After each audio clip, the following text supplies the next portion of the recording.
L'islam, religion de l'équilibre esprit, cœur, corps. L'islam et l'esprit. Une des grandes caractéristiques de la dignité originelle de l'être humain est la connaissance.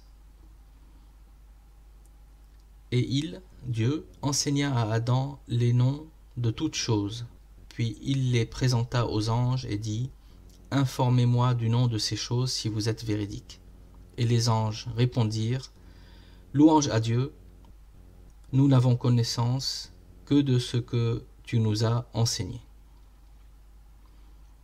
Les anges reconnaissent donc leurs limites et l'être humain, grâce à la connaissance, possède le moyen de gérer sa liberté. Au demeurant, seule la connaissance offre la liberté et libère réellement l'homme, car l'ignorance en soi est un emprisonnement. C'est d'ailleurs par cet appel au savoir que commence la révélation coranique, puisque le premier verset reçu par le messager, paix et salut sur lui, révèle « Lis au nom de ton Seigneur qui a créé l'homme d'une adhérence, lis. Et Dieu est le plus généreux, qui est celui qui a enseigné par la plume, celui qui a enseigné à l'homme ce qu'il ne savait pas. » Être libre,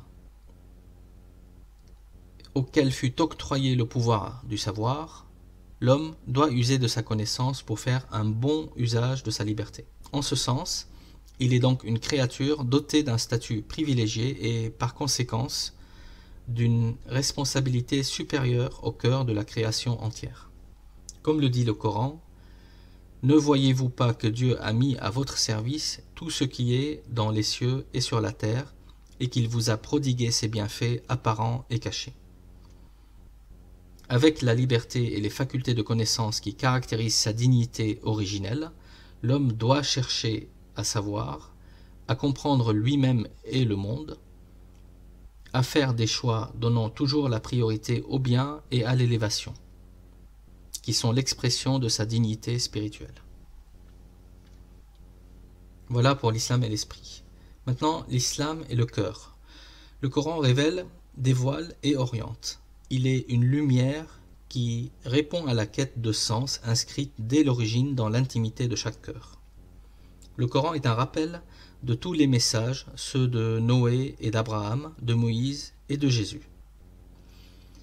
Comme eux, il rappelle et enseigne aux consciences que la vie a un sens, que les faits sont des signes. Le Coran est une initiation au discernement. Pour celle ou celui qui a reconnu la présence du Très-Haut et dont le cœur a adhéré au message de l'islam, le Coran parle de façon tout à fait singulière. Plus qu'un texte, il est le compagnon de route que l'on psalmodie, que l'on récite ou que l'on écoute, partout dans le monde musulman, dans les mosquées, dans les demeures et dans les rues, on entend de magnifiques voix diffuser dans les airs la parole du divin. Et les cœurs, parfois distraits, parfois attentifs, le plus souvent méditatifs, répondent à cet appel qui est une invitation au dialogue lancée par le Créateur du tout au cœur de chacun. Ici, point de distinction entre le savant et l'être du commun. Le Coran parle à chacun sa langue, à sa portée, à son intelligence, à son cœur, à ses questions, à ses joies comme à ses blessures.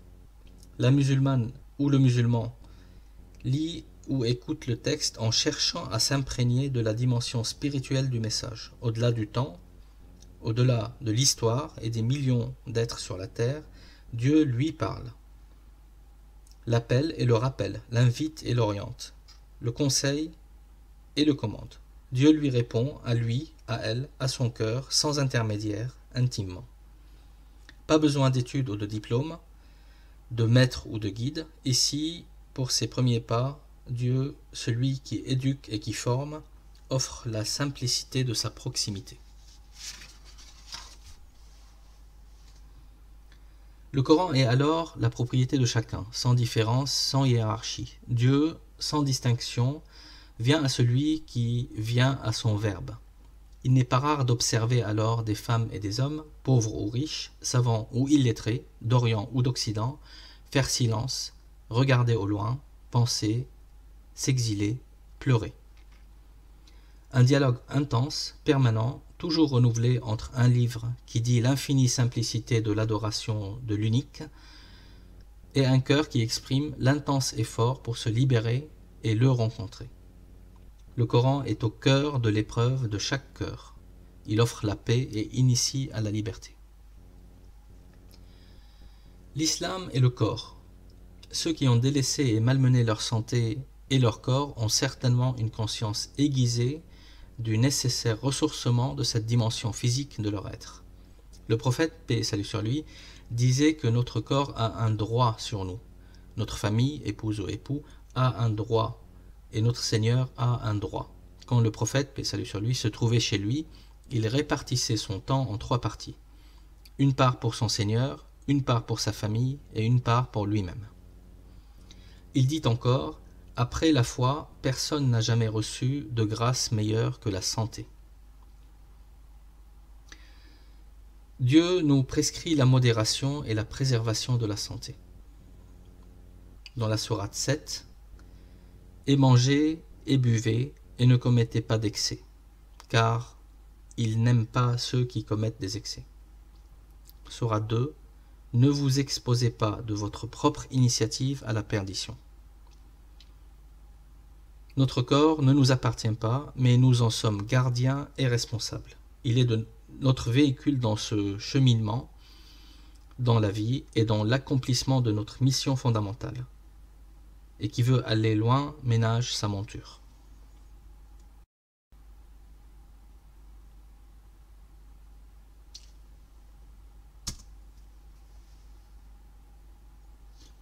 Alors, pour retrouver ces éléments et plus encore, visitez notre site à l'adresse qui est inscrite à l'écran à la rubrique Équilibre. Vous pouvez me contacter via ce site dans l'onglet Contact pour toute question ou suggestion. Dans les prochaines vidéos, j'aborderai les thématiques suivantes: l'islam, religion des bonnes relations, puis de la liberté, de l'égalité, de la fraternité, de l'écologie et de la célébration de la beauté. Pour finir sur des vidéos consacrées au thème du discernement. Pour être informé de la disponibilité de ces prochaines vidéos, vous pouvez vous abonner à la chaîne et si le contenu vous a plu, bien sûr, diffusez ces vidéos auprès des gens que vous aimez.